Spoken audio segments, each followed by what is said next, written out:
All right, welcome to Dodson'S Racing Insider News. Jack, turn your mic off. This is first. This is first week. All right, let me just turn it. I got it. Pretty quick. I'm sorry. I didn't know what I was doing. Welcome to Jack Dodson'S Racing Insider News this week. We got an intern here, man. Got us an intern. Well, the intern. He wants to learn what's going on and he wants to become a broadcaster or something and sports and everything. So his dad now. Why is he here? He wants to. Hey, well, I'll tell you what his dad told me. I mean, if he wanted to learn something, I don't know if this is the point. His dad said he wanted to I mean, learn. we got Adam. I mean, he's the best thing. But that was that. Well, I told him that. I told him that. I told him that. That's why his dad came to me instead of me. His dad came to me and said, "Look, he wants to learn how to do this, and he wants to learn from you guys." I said, "Oh boy, okay." Has they ever seen the show before? Yeah, he's been here before, and he still wanted to come. Now it does. Your boyfriend ain't real sharp. But I'm gonna tell you something. If you want to do PA announcing or whatever like that, that's what's up back there. No, Brian's the man. They work together. Sit right there on Saturday and listen to him watch it. But Brian is that. He was here with Buck last year. He came and sat with Buck last year. But Buck's a welcome. We got the best. We got the best of the best. So we'll go with that. All right, let's thank our marketing partners, man.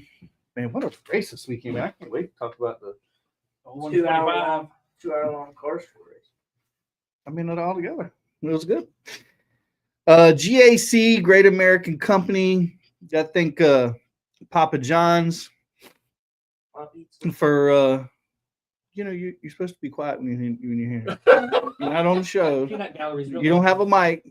Yeah. You need to calm down. Got Slinger Speed Company. We're going to make Slinger. We're going to move some things around, and Slinger's going to be the show title sponsor. I thank Tim Brown for coming on board and supporting us. We got some stuff that's coming. We got some new hats are coming. Don't pay this hat no attention. We got some new designs coming. Some driver of the week hats. I can't wait till we get some of this stuff. I know we're chomping at the bit. We're halfway into the season, but we got our driver of the week certificates already. Already got them. I'm gonna have them in the frames and everything, and they'll be ready to go. That reminds me, the week that we didn't have a driver of the week when we were in Charlotte. Somebody made a comment and said you should have got driver of the week. I agree with it. No, Jack. Why? Well, because we ran off the road and dirt track. Right, we were sideways going down the median. So you could be tied with Scott because then you won't. No, I got two. You got two. I don't have a mafia behind me. No. Yeah, man, that would have been great. I wish I would have thought of that. But they didn't know the story until the show, so they would have been able to. That is true. That is true. I did put a teaser out there. But let's say Bondert's Brothers Distillery. Thank Robert Bondert for supporting us. Tanya McAllister, thank her for helping us with the fire suit this year. Greatly appreciate it. Chris will have his suit this weekend and his chairs from Factory Canopies. Langley Speedway, man, thanks Bill, Chuck, Terry. We greatly appreciate y'all allowing us to be here. It really does mean a lot to us and our show. Pepsi, Mountain Dew, Mountain Jack's drink of choice. Mosquito Joe. Outside is fun. Here this weekend. I didn't see Robert. I didn't see Mosquito Joe the whole weekend. Normally, I was saying the same thing. The midway. Well, I did. I walked through there and I'm going like this, looking for. I did too. I'm thinking he's got to be here, but he wasn't here. Yeah. I took a week off. Good for him. Get 50% off on your first month of service on this side of the water, Hampton up to Richmond, through Richmond. Hit those guys up. Get 50% off on your first month of service. Actually, I had somebody hit me up and was like, "Hey, who's the Mosquito Joe guy? I need my done." And they're in Portsmouth. I was like, "That sponsor is not on this side of the water, so I'm sorry, I can't help you on that one." S&M or Southampton Motor Speedway. I think Fast Eddie's Barbecue. And speaking of Fast Eddie's Barbecue, I see Eddie's already on here. He's under an alias and his regular name. But Fast Eddie, it's been over a month. It's been a week, at least a week. Yeah. And we haven't got any barbecue. And, you know, some people get withdrawals. So we need our barbecue. We can't wait till we have Eddie over here get barbecue. Really serious problem. I know he said one day we'll have to go. I said, you got to have good internet. We should come to his house and do the show. He's right up the street. He's got like a pizza oven outside on this thing there. We Well, we can do that. Did you have good internet? That's the thing. Well, we'll find out. If he has good internet, now I'll go for that. Not a problem. We'll just do it from there. Yeah, maybe we can get some of those old timers that he used to race with or something. Yeah. Okay. On your Papa John's pizza, use Dotson25, get 25% off on your online orders on Papa John's. SNN Communications, thank those guys for coming on board with us. Airlock. So you guys that don't know what airlock is, the airlock is to quick disconnect your hose off of your helmet. It's pretty lightweight. They have a carbon fiber one. And it sure would have been good if Denny Hamlin had one this weekend. Really? Because his helmet, the hose came off. hose come off. No, that tape didn't work. And he was bitching the whole time. What? That's normal. He said, and then what was the other thing? Something else. Oh, his water bottle didn't work. And have a coolant set on top of that. Yeah. He And said it so was unacceptable. yeah, he was mouthing. He said he won that race. He hadn't all that stuff. Yeah. Okay. Factory Canopies, thank Todd Davis for hooking us up with some chairs for our winner this year. Chris has got his chairs finally, so we greatly appreciate Todd Davis at Factory Canopies for putting up the canopy. Miles of Seamless Gutter. We can't thank those guys enough for backing some of our silly ideas and putting up the money to sponsor a driver. So please go like and share their stuff and start putting some stuff together up for our contest for next year. We're going to have 1 to 5 winners. We're going to give away $5,000, a fire suit. And we're trying to put a few other things in there. So be on the lookout for those things. And Chris Bechtel will not be winning. Chris Bechtel will not be grand How president. disqualified? Frontline Performance Fuels, Parts, and Lubrications. The hottest fuel at Langley Speedway. And it may pass that. May or may not pass tech, but I guess it's been working because Sammy hadn't got DQ'd yet. So if you want that fast fuel, hit Sammy Gator up. Sammy Frontline Fuels is doing our pit road, first down pit road. Yeah. First down pit road. Courtesy of Mason Dunn. I know Jack doesn't want to give him any credit because he's like the grammar police. But the Mason's idea, but the Frontline is supporting that. So we really appreciate Sammy and Frontline. So get your gas and your fuel and lubrications and stuff to hit Sammy Gate up. Hey, Keith, all you got to do is get in touch with me. We can work it out somehow or other. Just get in touch with me. I've not a problem with that. Hey, Keith, with your money and our knowledge, there's nothing that holds us back. Amen. See, I wasn't going that way. I wasn't going to go that That's why I way. tell people when I work on a car, they're like, well, why am I going to let, hey, with your money and my knowledge, ain't nothing holds us back. All right, let's do a little bit of Eddie said he's got FiOS. FiOS would work. Yeah. It's probably faster than what we got here. Yeah, I don't know. well, They, for they, now. they used to have BIOS here. I think they changed it. But for now. We got Starlink here. Not Oh, yet. dude. Not yet. It's Not coming. yet. It was supposed to be here today, but it didn't come in today. Wow. Anyway. It's coming. Anyway, all right, let's talk about some racing this weekend. In the Cup Series, Ryan Blaney got the win. I thought that was it was a good race. I mean, Yeah. he pretty much. I'm curious, man. I've seen pros and cons to everybody liking or not liking the Prime thing. I think people that didn't like it are the ones that don't have Prime and say they couldn't watch it. But Prime is give a 30-day trial out, so you could still watch it without signing up. I mean, I guess you got to sort of sign up and then they cancel it, but it would have been for free. They gave you 30 days out. I watched it this weekend, and Prime is. I mean, it is. They changed the game. It's kind of old school, right? I mean, it's kind of the old school feel of what we used to see before, which I love. The before show, the after show. But there's some benefits to this whole streaming thing. And I didn't think about it until I seen them interview, and they're like, hey, if we only got 30 minutes of stuff, we do 30 minutes. If it's 2 hours of stuff that we can do, we keep on going. There's no time to be cut off. They don't have Something behind the right Exactly. obligations. Yeah. So that's the benefit of the streaming. But I think they've changed. I think they're going to change the way other people might do broadcasting, right? I mean, you know, the cool thing is you never miss a thing because even when they go to a commercial, you still got. I mean, I know the other networks do that, but they don't do it until certain points of the race. Correct. And these guys do it every commercial comes on. Mm-hmm. They have the race going on, and you see what's going on at that point. Yeah. It was really. I mean, I really like it. I'm a big fan. I am too. I think it's going to be great. He said he was thinking of Eddie's money. Oh well, hell, we're good then. He's got Eddie's money. Oh yeah. Well, Eddie's got some money. I'd rather have the barbecue. So anyway, how about Carson Hocevar? He did not make any friends with Stenhouse. I did like Denny Hamlin's comment that there was only two things he was sure about: that his girlfriend was going to give birth to a kid, and that Ricky Stenhouse is going to wreck Carson Hocevar. We don't know when. Right.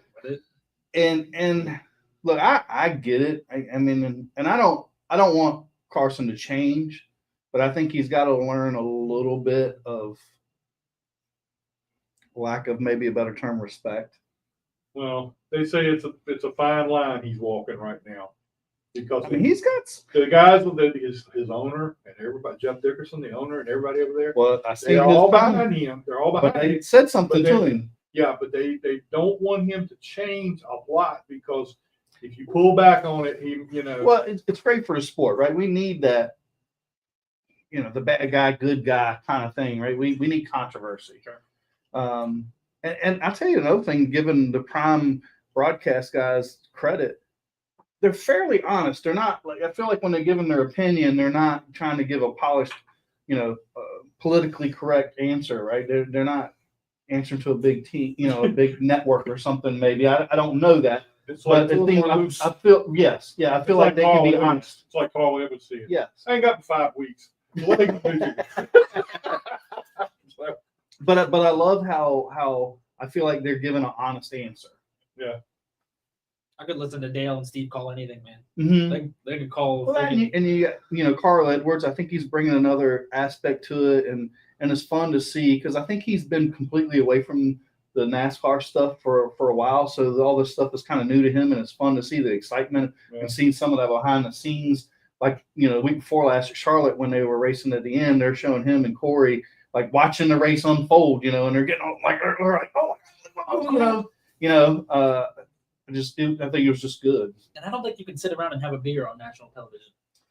They're sitting around when the post race having a beer. Well, they are, but it's not in a beer can. Well, yeah, but I don't think you can do it on that. The winner gets the beer too. So I mean, it's but it's in a cup. Yeah, it's not. But we all know what it is, right? And it's fun. It's cool. It's relatable, right? Because I mean, most of the guys that are watching this stuff is blue collar, right? And they drink a beer. Yeah.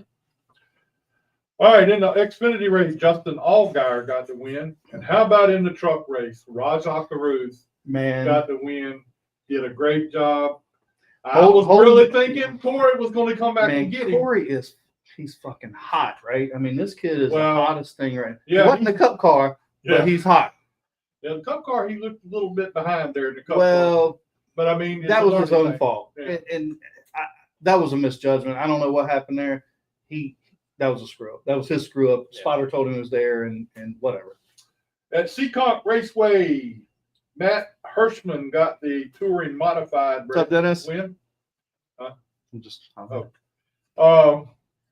You throw me off. All right, in the Cars Tour race here at Langley Speedway, we'll probably get into that with Adam's Pit Road Roundup, because he's got a whole bunch of. Well, I was down there. We'll get into that. But you didn't get no fight or anything. You looked no, almost did. It was close.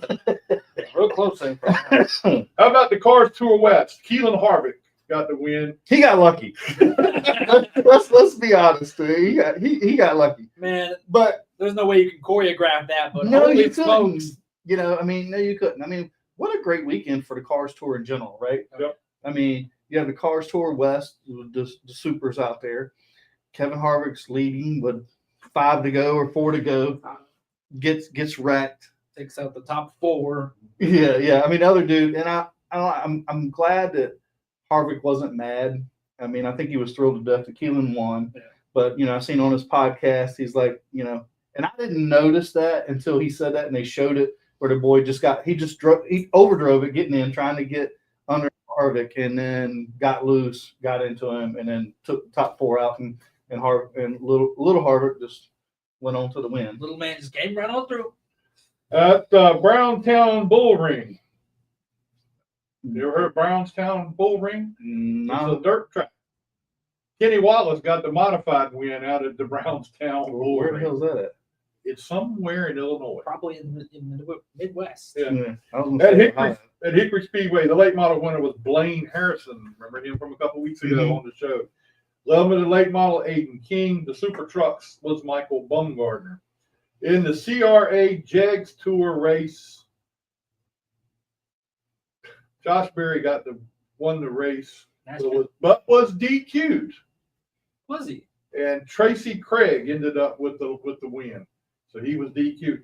What we were saying about DQs, everybody's getting DQs these days. Yeah. At Dominion this past weekend, in the American Racer race number 1, Dan Rogers. Race number 2 was Chase Johnson. And then they had the supercars, the racing supercar series, whatever it is. AJ Hendrickson got the win in race number 1. And in race number 2, Jeremy Mayfield. Yeah, I've seen that. Yeah. And in the mods, Eric Folks got the win. All right. Now we're going to turn it over to Adam, and he's going to do the pit road roundup. Shout out to Eric, man. He's a racer out here at Langley. Getting a couple wins over there at Dominion. Good for him. This weekend we had Legends and Super Streets. Dylan Spain won Legends race. He raced out here a handful of years ago, I found out. Yes, yes. He was a crew chief for Atlee and the Bandos and did some racing. Dylan's got a pretty big, I don't know if they're still doing it, but working on Legends and Bandos. I mean, he's got a pretty good business that does that. He was real big with Phoenix Kimball, and he was involved in all that to start with. Yeah. So, his first one out here since those days. Super Streets, it was Landon Abbott, man. The boy came out here for. How does Landon Abbott do that? He comes out every once in a while, and he wins. Occasionally, yeah. Just comes out. Well, they've got something figured out. I think he bought some of that gas from Sammy. Sammy's probably pissed that he sold it to him. I don't think he would buy it from Sammy. I did talk to Sammy, and those guys have. Sammy said he was just kind of riding behind him, and then when the second place guy in points, he felt like it wasn't an issue to be pushing to try for the win. He felt like it was going to be a really good points night and just big picture racing. 2nd through 5th, I think, had tough nights. Yeah. And so that really, I'm sure the spotter told him, hey, man, look. So, yeah. All right. Well, that's all the news. And we didn't say Cars Tour. Oh, I forgot about it. Say Cars Tour. Cars Tour race. Chase Burrow finally got himself a late model win here, man. And then that's his first late model win. I mean, can you imagine that? Your first late model win at a Cars Tour? He's had a tough year. Yeah, I mean, when we see him at the Cars Tour, didn't make the race. At New River, Yeah, I mean, and then caught up in a wreck somewhere else. He's had his hands full here at Langley, a couple poles. Yeah, but the last couple of weeks he's been pretty fast. Been pretty good. They must have saved stuff late, man, because after that rain delay, it seemed like some guys faded. They were pushing for the rain, and then after the rain delay, he was moving forward. So I think they played the long game. Well, I don't know how much he saved. I know he said he was just riding. I talked to him, and he said his car was real tight, but then after the rain delay, the car just got better. And I think the guys up front, I think were just running too fast of a pace, and 29, I think, was pulling the top guys. And I know I talked to Riley Spotter, and they felt like they had a really, really good car also until they got just bad luck and got into that wreck. I hate it for those guys. But he said that they were just going to run that, and then after that rain delay, that they were going to run to 5th, and they were going to hang with whatever the guys were there. But they felt like they had a really good car. So it'd be interesting coming back, when the late models come back next week or week after or whatever it is, this weekend. And see how everybody runs. But I mean, I don't think anybody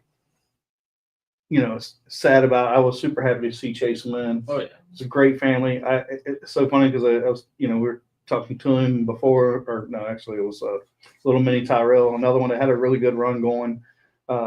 These are small teams running against these guys that this is what they do for a living. The Lee Pulliams, so it's really cool to see him run up front. And he said when they put him 3 wide down here, he's like, I don't know how the car stayed together, but I just stabbed the gas and pointed it, and it went. I thought it was going to wreck, but it went, and I got away. And we were talking on pit lane.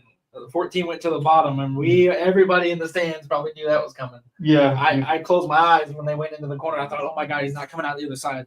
But no, they did, man. That was good racing. Yeah, and to see him from arena racing and do that was pretty cool. I do your intro thing there. All right, let's see what we got here. We got down the line.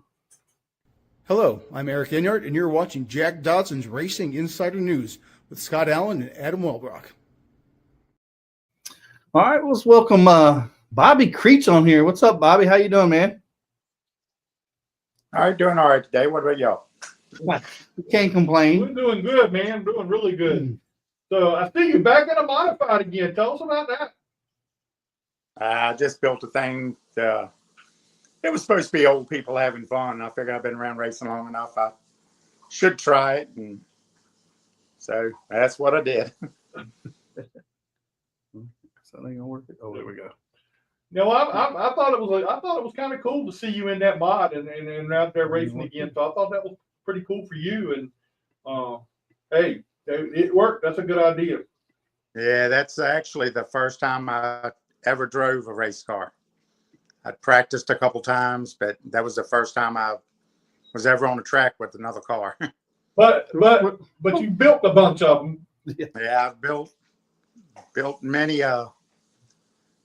race car and won championships and races with just about everybody around.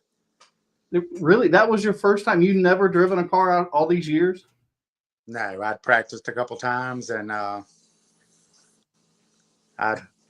first race car I built myself.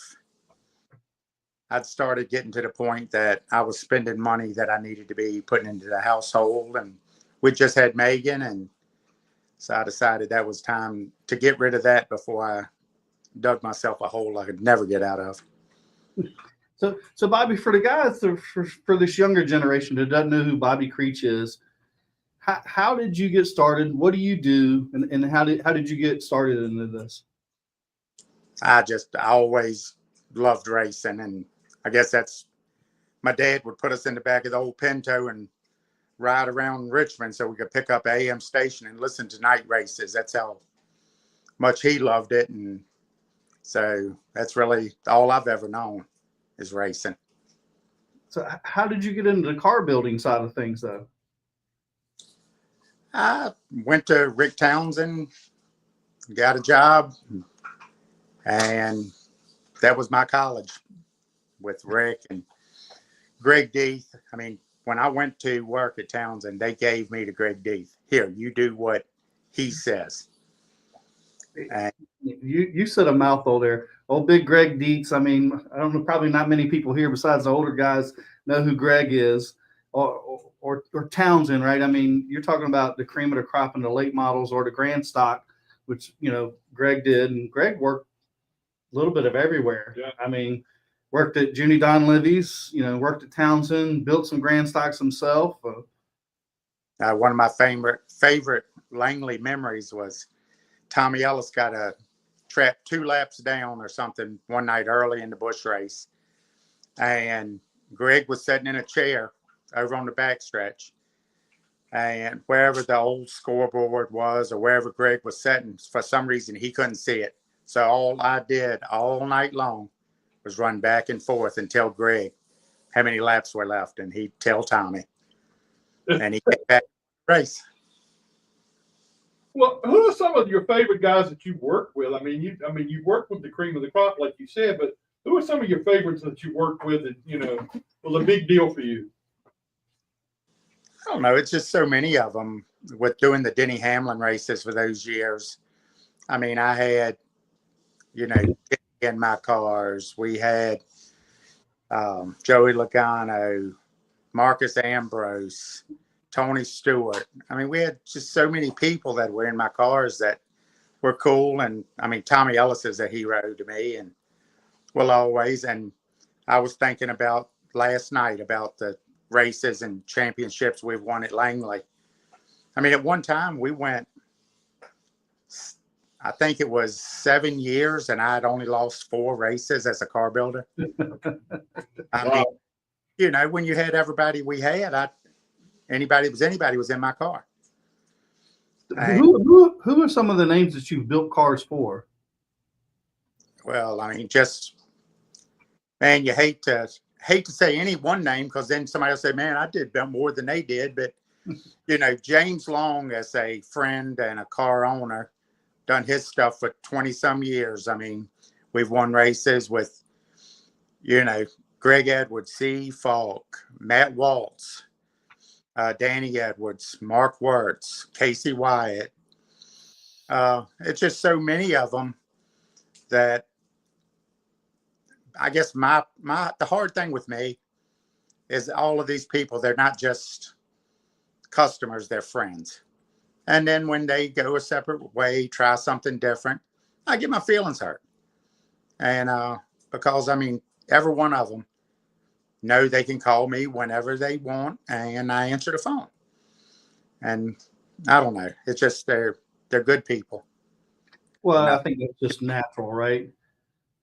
Bill Mullis down there with Langley, and I mean, he cares about the racer. And, you know, so many of these little racetracks around here just have a couple clowns trying to run the show, and it ain't fun. So then, I know I had talked to a few people about you a few years ago, and they were saying the difference between your car was your product is more of a custom product opposed to just buying a cookie cutter car from somebody else, right? That you could go to CREECH and say, well, I want this, this, and this, and you would build it how they wanted it. Yeah, and I think it's got me in trouble a little bit over in the past, because I would do it their way and it wasn't my way, and then it didn't work and I get blamed for it. It is what it is. I mean, to each their own. I try to do the right thing for people, try to help them. I mean, this game's kind of got expensive, and I try to take care of my people, and I hope they know it. Yeah, well, then you have the other side of that, right? Somebody gives you some of their secrets, and then, you know, if their stuff gets found in somebody else's car, they're blaming you for it too, right? Yeah, that has happened. I remember a conversation about that. I'm not going to say who it is. I might have 3 customers that are running 3rd, 4th, and 5th and winning. All of them have the same spindle, but I don't even look at the sheets in the book. I mean, the spindle said Matt Waltz. The spindle said, you know, Greg Edwards. I go to that sheet and I build the spindles. I never even know myself if they're the same. I got my basic spindle that I build, but if it's yours and you come to me with it, it definitely stays yours. I mean, that's, even with people like Cliff Daniels doing his stuff, and, you know, it's nice to be able to pick up the phone and call some of these people that are somebody now. You got some good people that you work with, and I mean, it's a feather in your cap to have those type of things going on with you. I think it's really cool. Yeah, I appreciate everybody, and, you know, I didn't even put anything out there. I never posted a thing about the little modified race. I was actually kind of embarrassed about it. It was 7 cars there, but I was only modified. And I don't know, for never being in a car, I think I would probably bragging. I was proud of myself for not messing anybody else up. Yeah. Well, Bobby, we appreciate your time, man. You've give us a little time tonight, and Tell us about your history. I tell you, you're a big man in the world of racing, and we appreciate being able to be a part of having you on our show. I appreciate you having me on. All right, we'll talk to you later. All right, thank you. Have a good evening. Thanks, Bobby. See you, buddy. No, it's next. Man, but you got to talk about somebody that's built a bunch of cars and that everybody has had his chassis off and on. When you look at it here in the Richmond area or in this area, you had Townsend. And How many people have come from Townsend, though, right? I mean, that went to school there. I mean, Jefferson Hodges, After Hours Fabrication. I mean, the Bobby CREECH. I mean, the list goes on and on. But we had some good car owners and some good car builders. But then Townsend came from Laughlin, I think it was. So, yeah, I mean, Laughlin. I forgot about Laughlin. I mean, that's not that far away either. So, yeah. no. All right, let's go with Alex FLOROFF real quick. Get him on here. Do your thing. I don't know why the screen's not changing. I'm going to take you off for a second. I don't know. I guess that's just the way it's going to be. Why is it not coming up? Alex, you got us? Yes, sir. I don't know why your picture's not coming up on the screen. It's on my screen. Is it? Yeah. Huh. Screen. You not see me? Yeah, I see you, but he don't see you. I think he's talking about below. Yeah, I'm You coming see on him the in the screen. box? Oh, I got the little screen. Yeah, okay.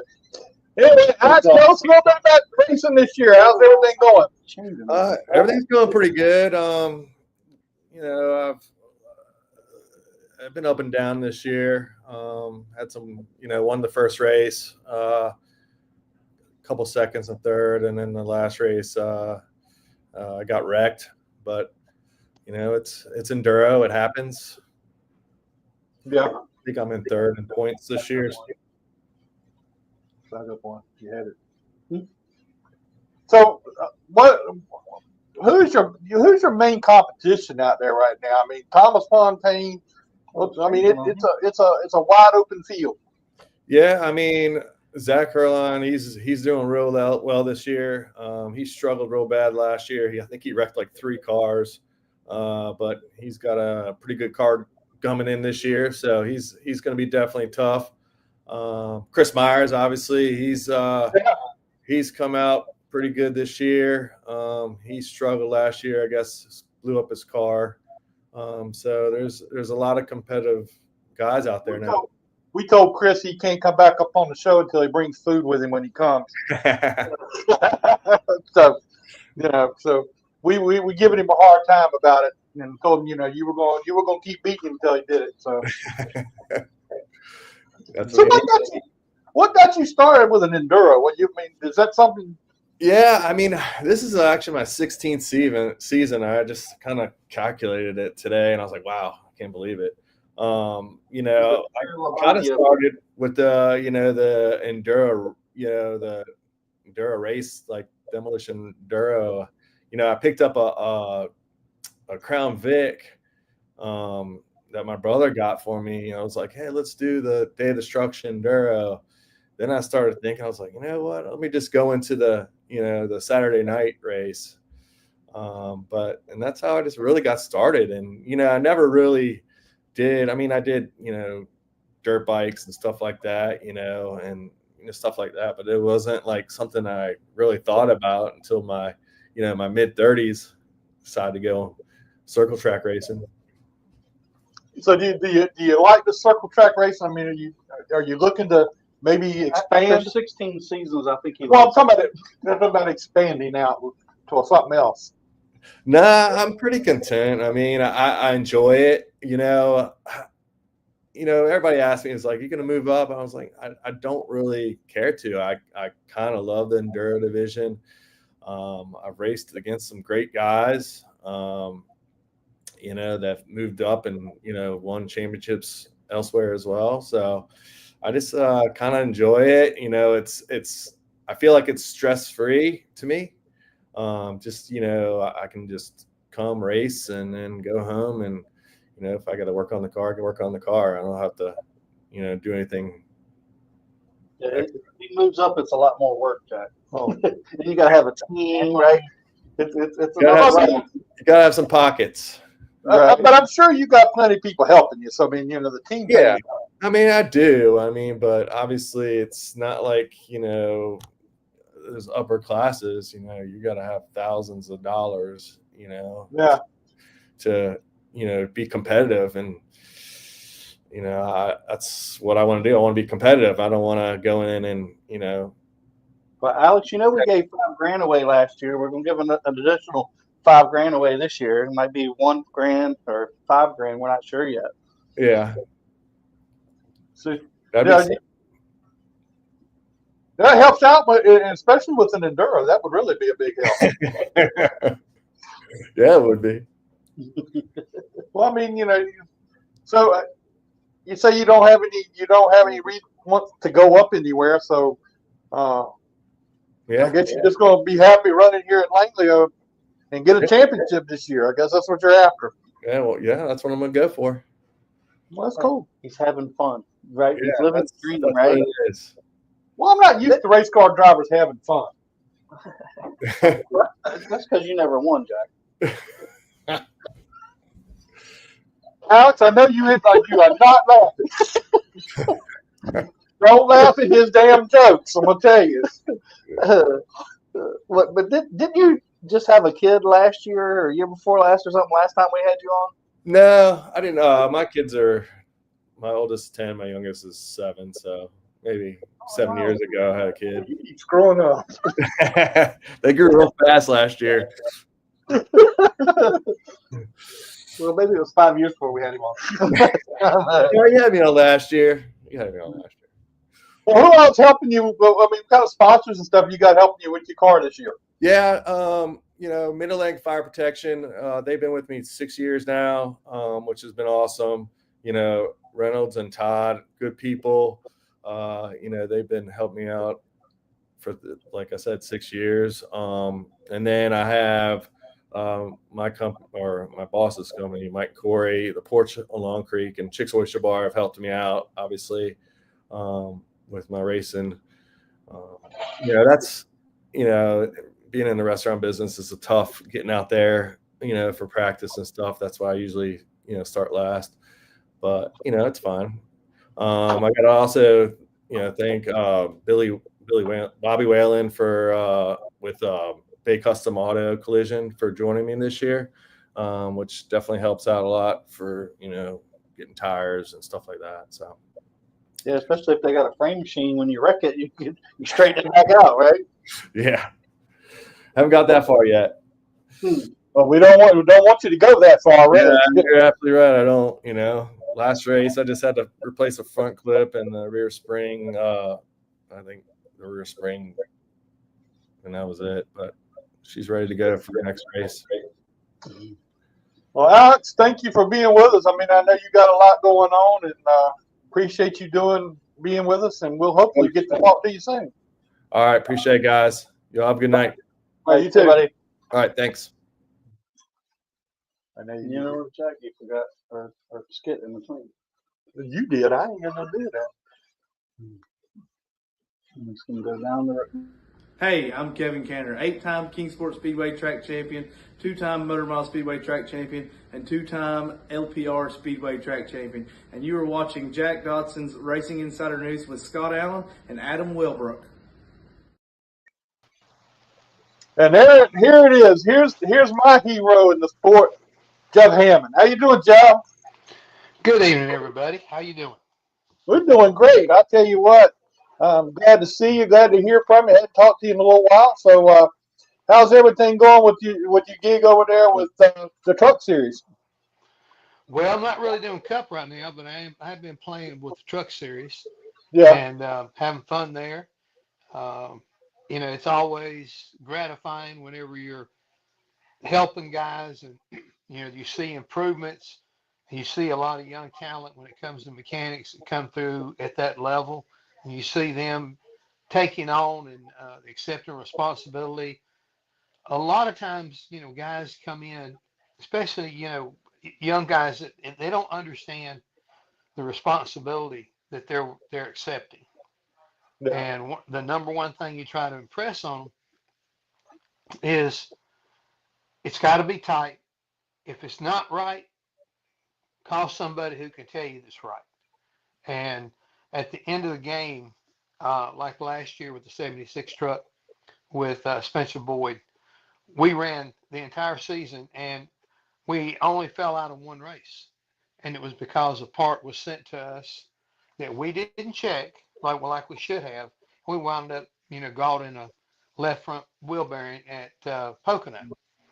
So, to do that, no crashes that knocked us out of the race, and that one mechanical failure out of 23 races last year, we were pretty pleased with that. And that's what you try to do, especially when you got young people working on your race car or race truck. Make sure they don't make a mistake. Right. Yeah. And when you look at the young people today, I mean, a lot of them don't have that work ethic that, guys like you did when you came along and everything. They don't have that. If you find one that does, I mean, that's pretty special. It is. And, sometimes you've got to look real hard at where they come from. And Right.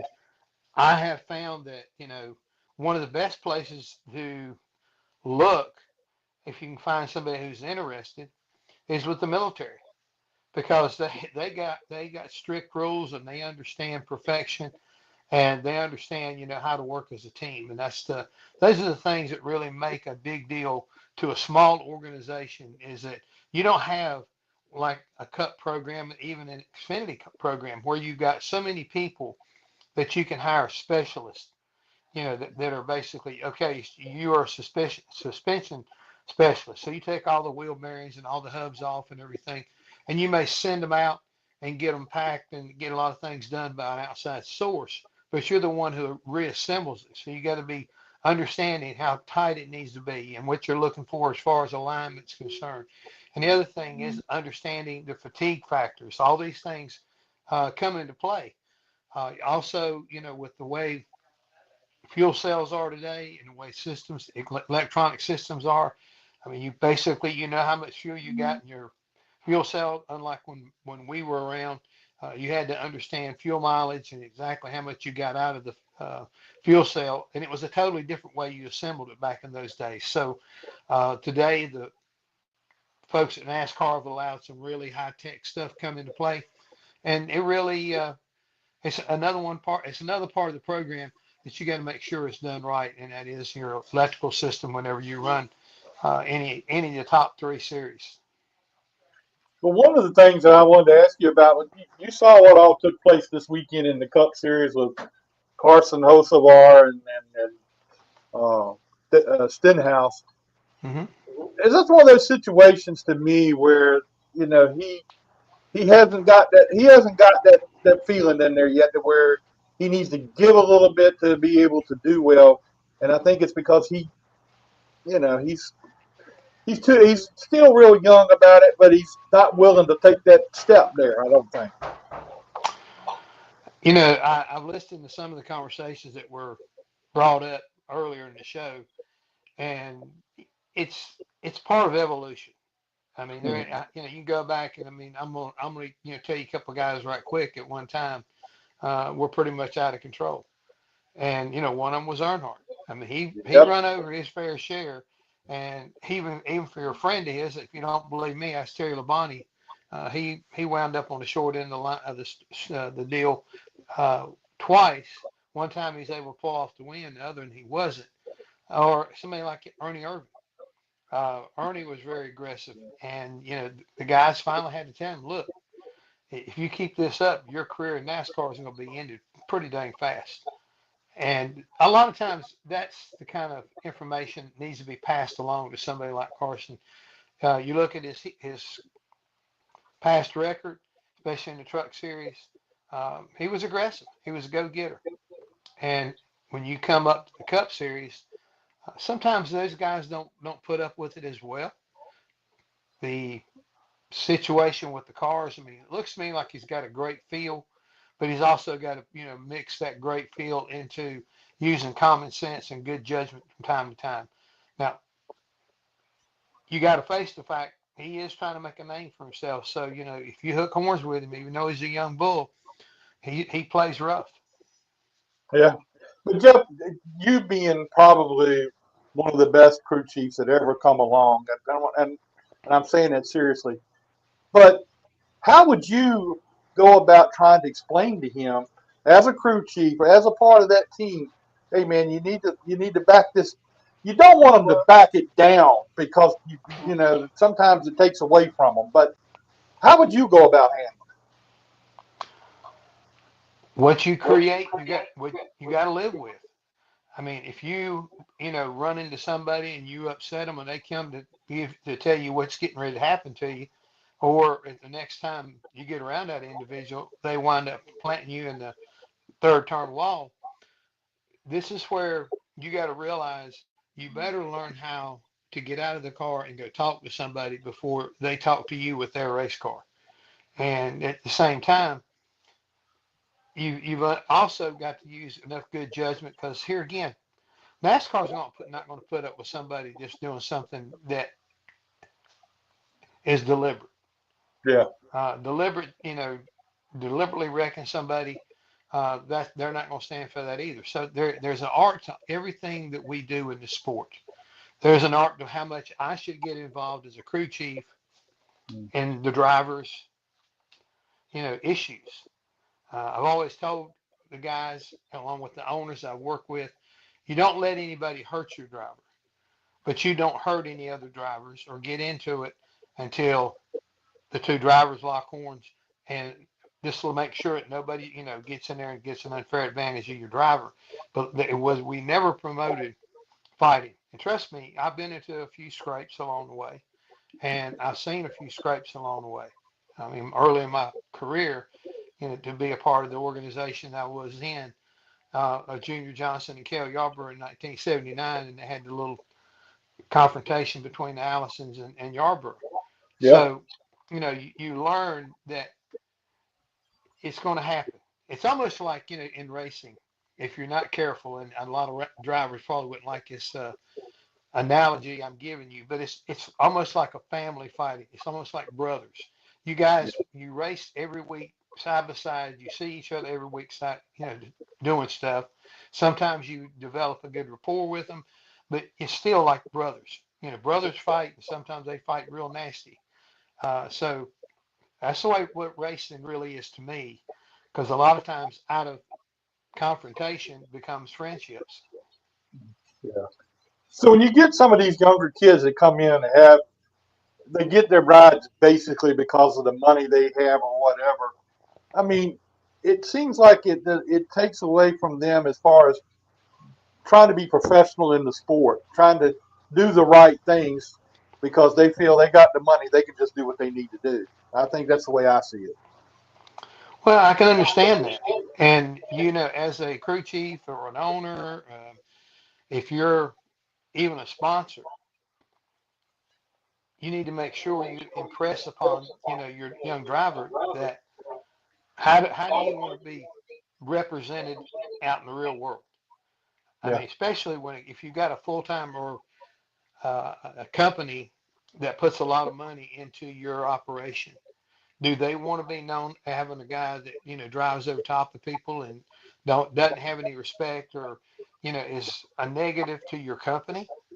I mean, that's one thing that, you know, we never need to lose sight of, is that when you put your name out there, when you endorse a certain driver, you know, you need to stand by him, good or bad. And sometimes, you know, you might be called upon to help, you know, which way you want, how do you want to help you push this kid forward? You want him to be a wild man and out of control? Or do you want him somebody that is a go-getter, but also understands the limits that we are going to tolerate? Back in the day when you were Darrell Waltrip's crew chief, he was one of those people that I don't think he was a person that did a lot of wrecking people or whatever, but had a lot of mouth. And I mean, I liked it. I loved it. I loved the guy. But I mean, he pushed people in the wrong direction. I mean, that was cool to see. And I think you had a lot to do with the fact that you calmed him down a lot. You know, you you mentioned that there again. Everybody should remember. If not, you need to go look it up. In Darlington, Daryl and Cale had a little tussle right there, and it was all said and done.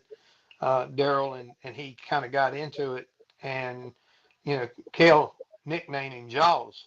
Yep. And it stuck and it hung in there for a lot of years, and a lot of people still call him that from time to time. But yeah, I mean, the period he was in there, he was with some tough guys. Allison brothers, you couldn't push him around. Earnhardt, you couldn't push him around. Ricky Rudd, you couldn't push around. So there, you had to learn how to stand your ground, even against Richard Petty. I remember one time Daryl and Richard got into it, and I was even associated with that team at the time. And he wasn't with me over at juniors. He was with Dygard. But he and Richard got into it, and I mean, they literally, you thought that it was a demolition derby.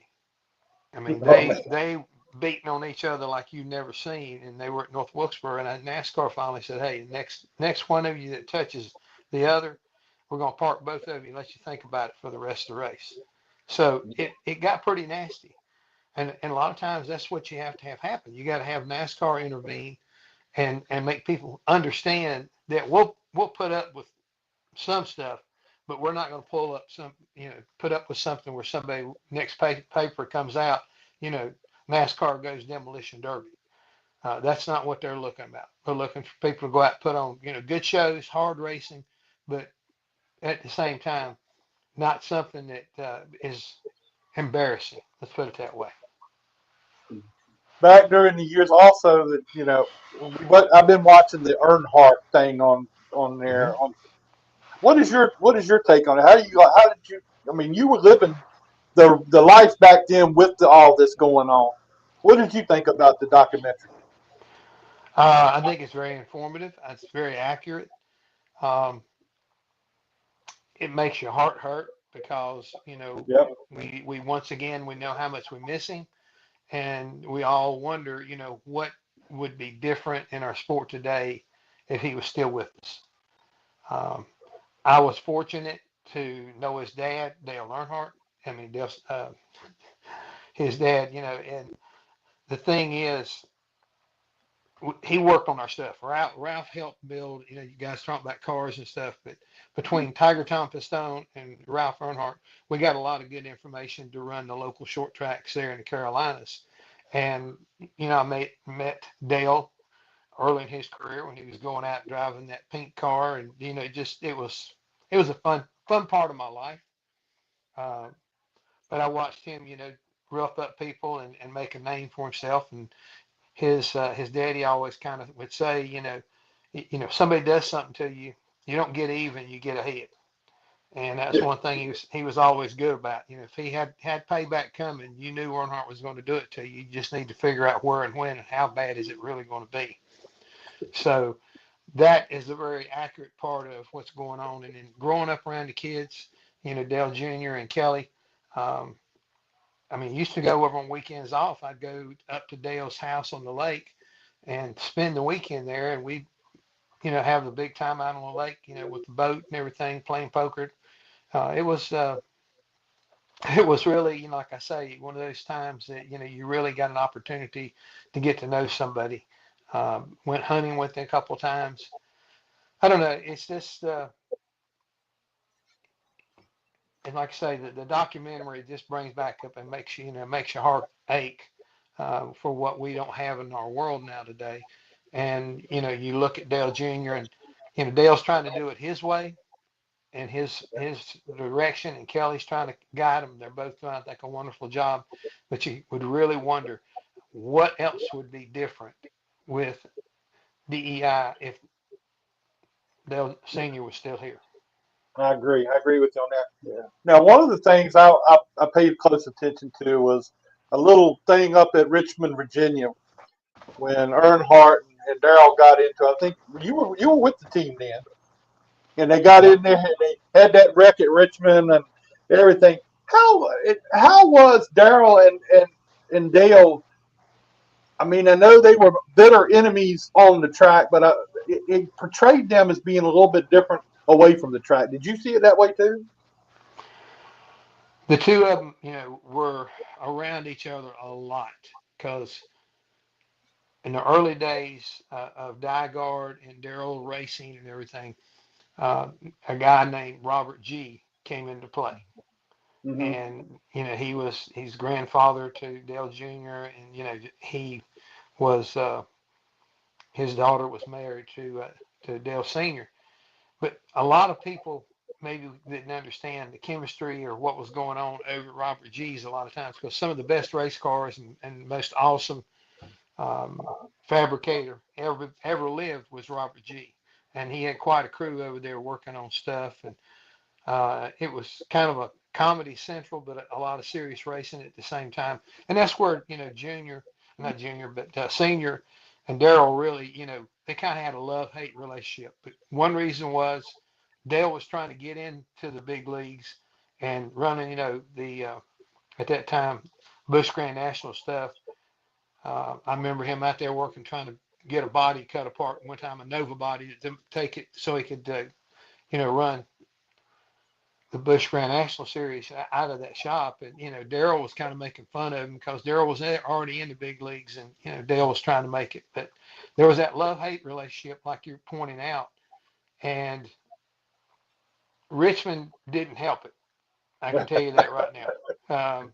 That's one of the places that, really upset mine and his friendship for a long time because he told me, he said, it was an accident. I missed it. Now, I know how you do. I watched you race ever since you were a kid. That wasn't an accident. You turned into him, reared him, and turned him up in the wall. I mean, it was that was the way it happened. And it's like, just be honest with me. Don't lie to me. So, and our relationship pretty much went south from that point also. But I don't know. It's still, once we got a little bit past it, and it probably took about 4 years for us to really get over it. And I would dare say for Darrell and him to kind of start mending fences. It's just really, it's an odd circumstance to try to explain and relive in just a few minutes here on your show. But it was an interesting deal, especially all the way to the end. When Darrell was no longer a car owner and still wanting to drive, and there was Dale needed some help, and he put him in a good car, and it really, I think it showed how much respect Dale Sr. had for Darrell, and in the end, it wound up being how much love Darrell had for Dale. Yeah. I Saw saw that. about that. Jeff, we got an intern here with us this week, and he was doing some studying on you, and he wants to ask you a couple questions if you don't mind. Hi, Love Mr. for him Hammond. to. My name Yes, is sir. Go ahead. Will.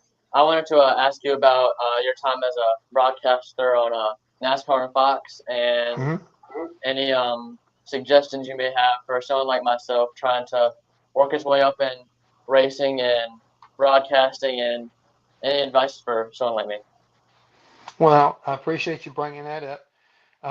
It was, the second best thing I ever did in my career. I came out of working on cars for almost 20 years, and to have an opportunity to join Fox, had to do auditions, and they fortunately they gave me an opportunity, and they hooked me up with Darrell and a guy named Chris Myers down in the Hollywood Hotel, which Darrell helped to create, and part of what kind of hung on me one time. But the best thing I can tell you, Bud, is you need to know the sport inside and out. Seriously about that. And listen and watch people, how they respond to interviews, what kind of questions that they ask. It's got to be, and this is something that a guy that was been around broadcasting forever, a guy named Chris Economaki, he told me when I first started, Hammond, you got to ask why. We got to know why. Why did you crash? Why did you wreck this person? What happened? People they want to know the important thing about whatever that situation is why did it go on? Because he's wanting you to not give a patented, well, it's just racing. No, nothing's ever just racing. If somebody caused it, something broke. Be honest about it, and let's move on with it. But the more you know, and also don't get so structured. It needs to always come across that you're in a conversation and not put a driver on the stand in a courtroom and try to interview him or cross-examine him. You need to become where you can have conversation that really gives you the persona that the guy likes you and you like him, and we're all family. Thank you. I appreciate it. I had one more question. About broadcasting. You were on a NASCAR race hub, and that was shown by. It was on MS every night, and I just want to know what it was like being up there and so many race fans watching that. Somewhat intimidating, but the way I looked at it, I was the luckiest guy in the world to be able to do those kind of things and develop friendships and relationships with the fans. And the thing is about the sport of NASCAR, I want them to love it as much as I do. I still enjoy going to the racetrack. I still talking to you guys, Jack and everybody. But you got to have a passion for whatever you do. Because if you got passion, I don't care if you're a shoe salesman, an artist. I don't care. But you got to be passionate about it, because people can see through people who are fake. And if you can do that and embrace that, then every day you get up and you go to work, it'll be like, I'm getting up and going out and playing. It becomes fun. It becomes the kind of thing it's not a matter of hours, because in the end, it's the satisfaction that whatever you're doing gives you. And that's what that's the reason why I can still say today, if I need to work 24 hours a day to get a race truck or a car to the racetrack, even though maybe I ain't got the stamina, but I'd be right in there doing it. It's so much fun when you're all said and done and you see something roll into the truck going to a racetrack and know that you had your hands on it, and or you've been working on it and we're getting ready to come on there and you got a story to tell and people want to hear what you got to say. Thank you, Mr. Hammond. Well, Call me Jeff, please. Well, Jeff, we appreciate it and you taking some time and talking with us tonight. It's always an honor to talk to you, and I was sitting here earlier and I was saying, it's kind of like looking up to one of the people I admire the most in the sport. But I really appreciate your time, and we hope to get you back on here again soon, and let's do it all over again. I'd be glad to, Jack. It's always good to speak with you. It's always good when we bump into each other, to try to plan something we're going to do as far as getting together. No, anytime we can help you out, I'm good for it. Like I said earlier, this is who I am and this is what I love to do. So whether I'm at the track or whether I'm here in my house and, we're just sitting there kind of, I don't know, bantering, or, whatever you want to call it, bench racing. But, this is me, and these are, I like to say, these are my people. Well, Jeff, we appreciate it. Thanks a lot, and we'll have you back on real soon. And thank you for all your time. You're welcome, guys. Have a great night. You too. Thank you. And I tell you what, I seen Jeff. I didn't talk to him when we were down in Charlotte, but that guy's still in incredible shape. Oh yeah, yeah. Jeff's he's got a few years on me, but I'd still he give me a good run for my money. Well, no, but ain't no gonna give you no run. I'm telling you. One hand tied behind his back. Probably. Yeah, let's don't go that way. This guy's got it going on. Ain't no doubt about it. But he lived in the sport when like the creative side, which I love. Just it's fun to hear those stories. Those guys did different things, and yeah. I was listening to one the other day and how it was Jimmy Means and how they were trying to put lead in the car, but get it out for the race. And then, Junior Johnson, those guys were using the lead shot, and they were using heavy helmets and radios and who was it cans, and they were filling them for lead, and then they'd stick them in the car and they'd take them out. People just think they just had.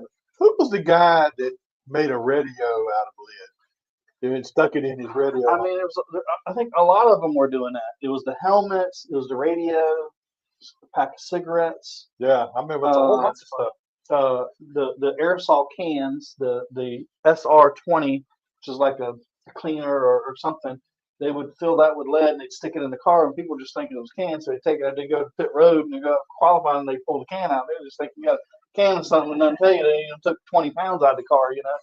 All right, let me get this long lost friend here that I've been trying to get a hold of for a long time.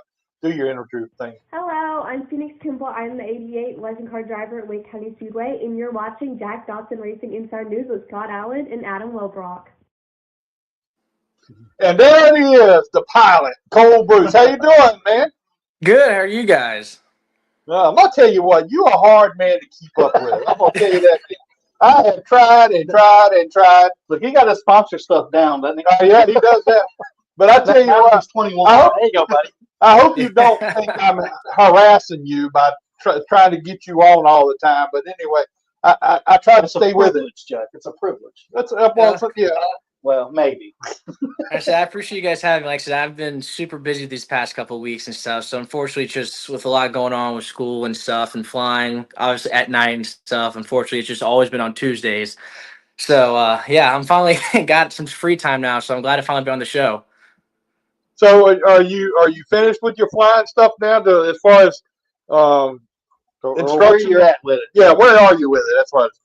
I'm planning on being done by the end of next week, the latest. So basically, I'm done with the course itself. I've got to fly pretty much my check ride itself towards my instrument rating, which is like flying in clouds and stuff, doing certain procedures like all the airliner jets people do.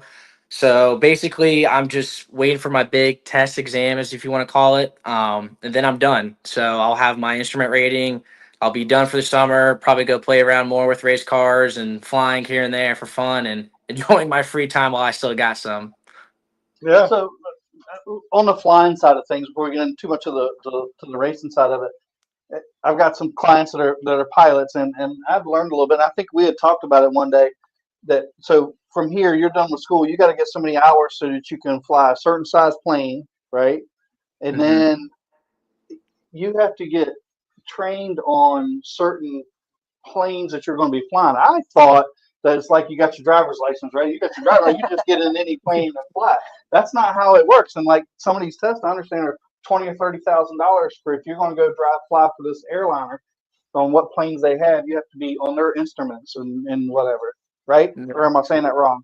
No, you're exactly right. Trust me, there's plenty of ratings, licenses. Like I said, you name it, there's probably one out there for it. I mean, just because there's so many different types of aircrafts. But yeah, like you were saying, by the end of fall, around Christmas time, I should be getting my commercial license then for a single engine aircraft, and then after that, I'll get my multi-engine rating in the spring. And then at that point, like you were talking about, I got to build up my 1,000 hours and then apply to airlines itself. Basically, once I get hired by the airlines, that's when they'll pay for my ATP. It's like an airline, it's like a fancy term that they use to get the jet license, basically. And obviously, if I want to fly like the bigger Airbuses and stuff like that, it's just another rating you got to get. So it's like a nonstop pyramid, I feel like. Is that what you're after? As far as you want to fly the big jets and stuff? You don't want to just fly for fun, Jack. No, I'm saying, but I mean, is he looking in that direction? That's what I'm trying to say. Yeah, I don't know if I want to do like cargo, private, or commercial yet, but the big aircraft is exactly what I want to do. So I still got a couple more years to kind of figure it out, see where my cards are dealt, what happens with life itself. But obviously the end goal is to find something where I can still fly and be able to go racing on the weekends. So, well, I hope you get that worked out, because I know somebody has had a hard time trying to figure that out for himself when he started flying. So Well, he knows race cars are expensive. That's Yeah, why he well, said he's coming a pilot. yeah. Because they make good money. Well, yeah, you make good money to build them race cars. You're right. That's So all right. right, let's get to the racing thing now. How's your season going? Up and downs from what I've seen so far, but I mean, pretty good overall. Yeah, man. I mean, this season's probably been the best I've had since I've been in the late models. So overall, I mean, last race we had was probably my best overall weekend. I mean, had my best start in or qualifying wise. We qualified second, which was huge for me because ever since I moved up to late models, I just generally could not qualify in my life. It was always like anywhere from fifth to eighth. And then this past weekend we qualified, or not past weekend, past race we qualified second. Stayed in the top three the whole night, the first race, and then the second race we came back in third. So, but yeah, I mean, we got our first win this year in late models, first one since 2021, quote unquote, technically after the tech shed deal.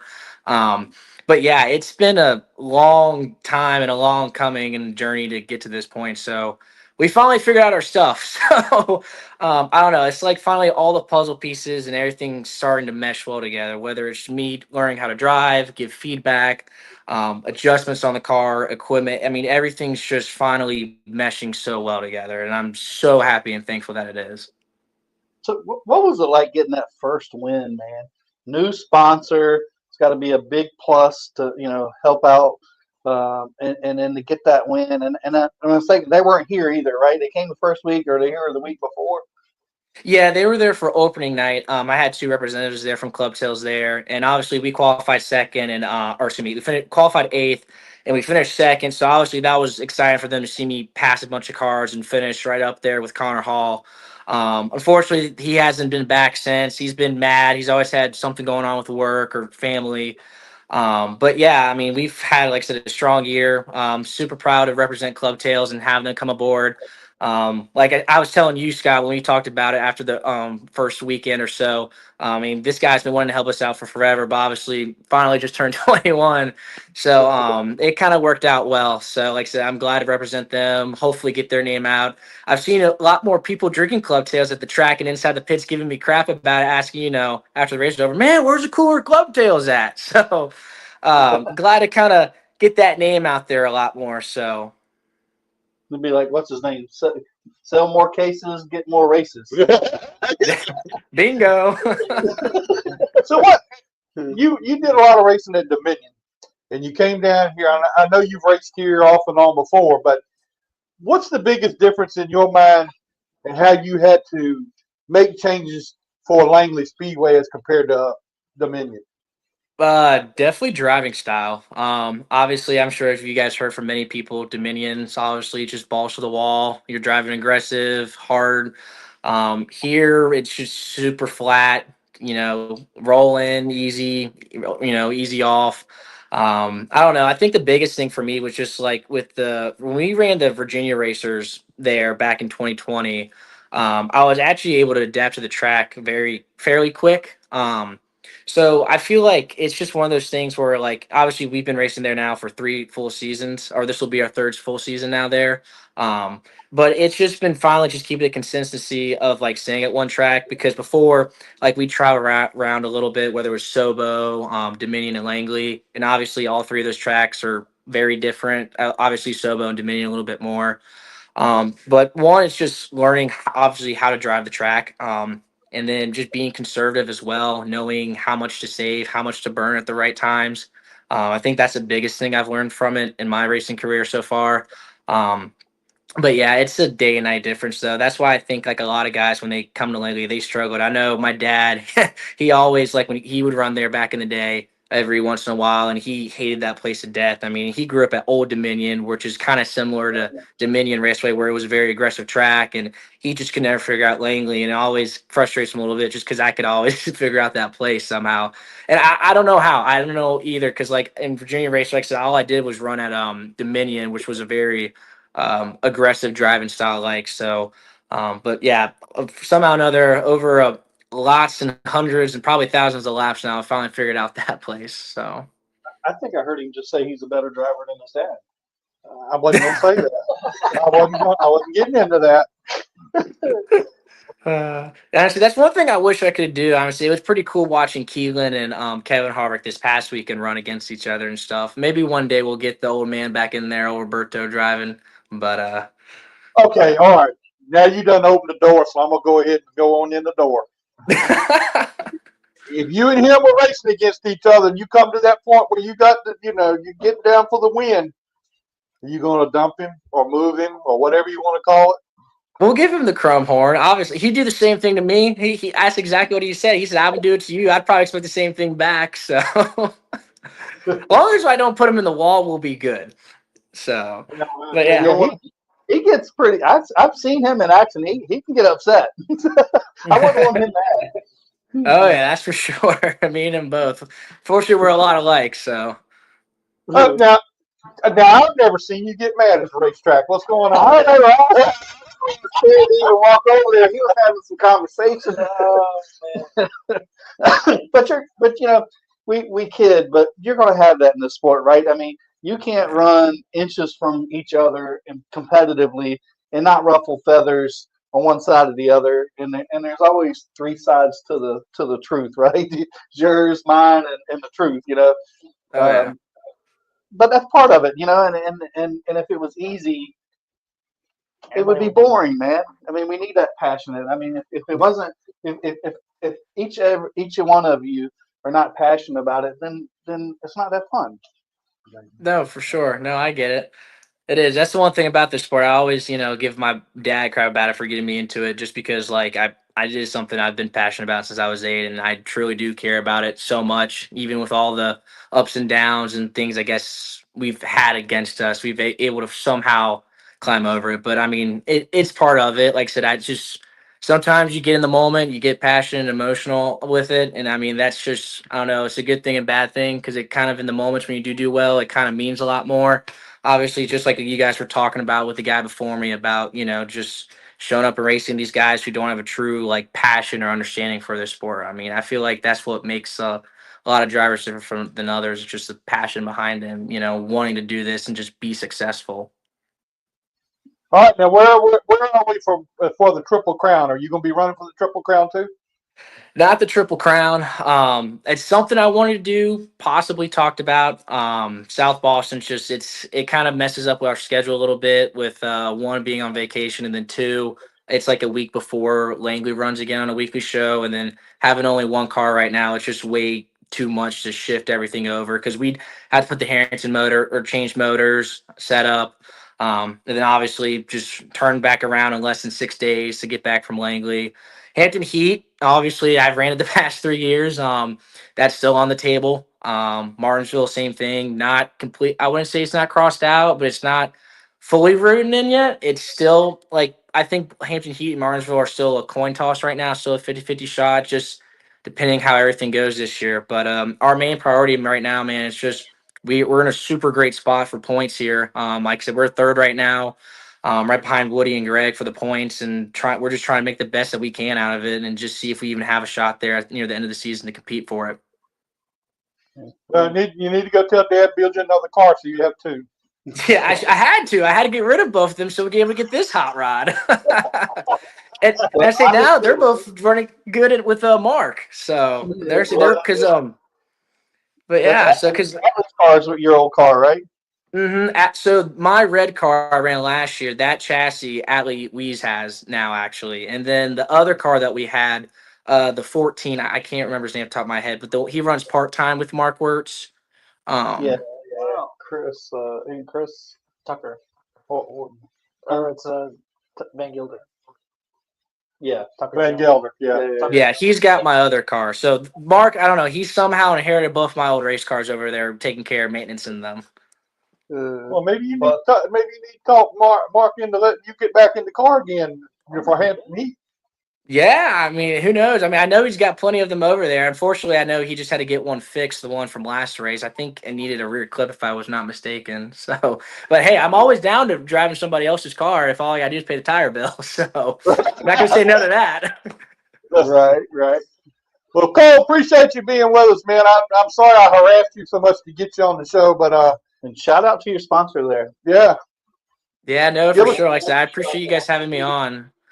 For sure. So, like I said, obviously showing off the brand for Club Tails as always. So, it's a great night for one. Y'all need some with that Papa John's pizza. So, Right, man. Yeah, that's true. You'll have to bring some next time. Yeah, we want you to come to the show sometime. I would if it wasn't so far hours. away. You guys are about an hour 45 from us.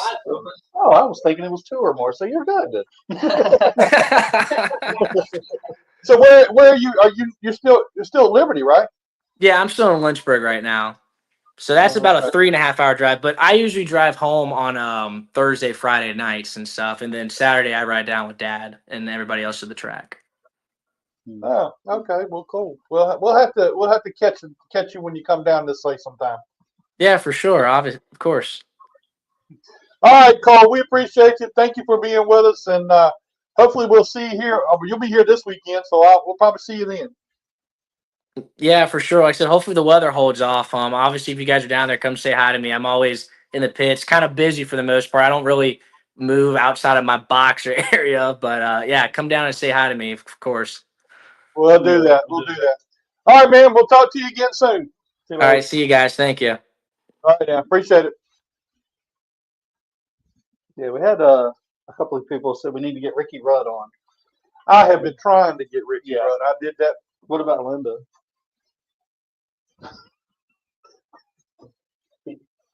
That's our That's a Rudd fan. and that's our show, ladies. Now wait a minute. We ain't done driver of the week. We didn't do driver of the week. Do we have a driver of the week? I think we should. We should have, but we didn't because Yeah, There was 3 races. there was 3. He said he doesn't. We had drivers in each race. Local drivers in each race. yeah, we could have done it, but we didn't do it. So Oh, well. that's my fault. So We'll give the honorary driver to We should just vote on it and call it. all right. Well, I gotta say Chase Burroughs. I gotta say Chase Burroughs. Yeah. Chase Burroughs. All right, All right. Chase Burroughs, driver of the week. I mean, Driver- I think he's very, very well deserved. Yeah, because he deserved it. I mean, when you bring a knife to a gunfight, and that's what you're doing at the Cars Tour, running with these full-time teams, and you compete. And I think, all of our local guys represented very well. Matt sitting on the pole. I think all of them had a shot to win. Yeah. Even though Connor is, technically team is out of, Concord or Mooresville. But, still one of our local guys. I would have thought he would have ran a little bit better, even though he was up front. I think so too, but I think he was just probably really tight and burnt the tires up. But Yeah, and he faded. He did, and I think we had talked to him a little bit. I would have thought he would have said, "Hey, this is what I've been doing," and he's like, "Nope, I didn't have anything to do with the setup. That's what's his name's job? I can't think of his name."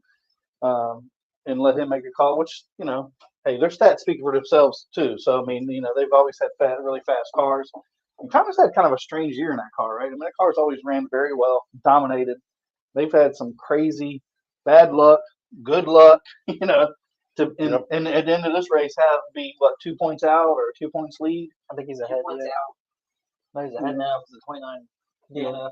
Yeah, but I thought somebody else got in the other car. I think he regained the points lead. I could be wrong.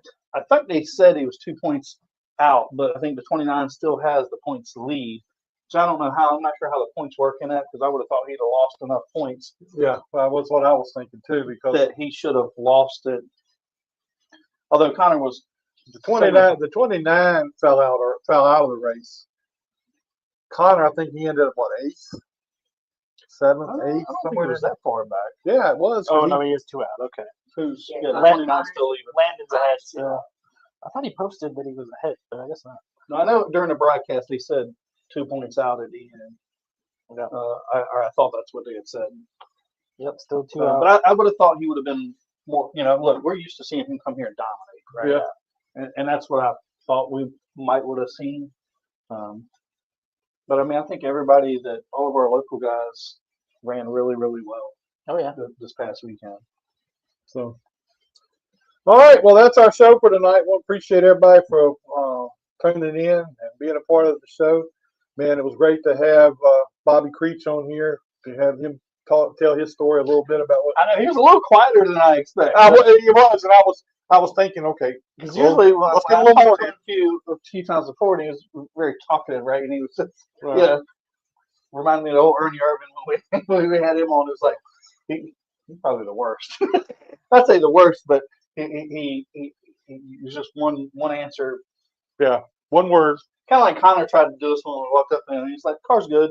He wasn't giving away the secrets, man. I was like, "All right, you gotta give us a little bit more of that." But that's Connor's personality, and look, man, we're all different. And that's what makes the world great, right? If we were all the same. If we were all like Jack, oh Lord, it'd be. Can I hold on a minute here? What are you woo-lording about? There'll be a lot of starting park here, man. Ooh. We can't have none of that.